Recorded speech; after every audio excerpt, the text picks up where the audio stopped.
A teraz podejście do stanowiska numer 14 od stanowiska numer 12.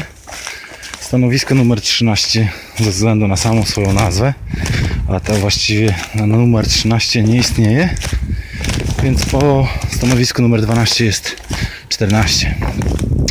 No i tutaj też trzeba przejść jakieś około 200 metrów, więc pokazuję, którędy. Ewentualnie oczywiście łódź i z łódki można również dopłynąć do każdego stanowiska.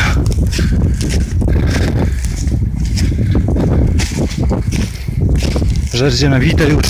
Jest to nowe stanowisko przygotowane w tym sezonie. Chyba dzisiaj nawet chłopaki mają dokończyć ten most, więc obrazowo.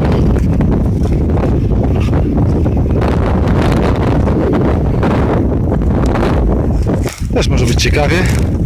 Na lewo Wnęka, Buchta, na prawo Trzciny. Właściwie w tej części jeziora chyba, jeśli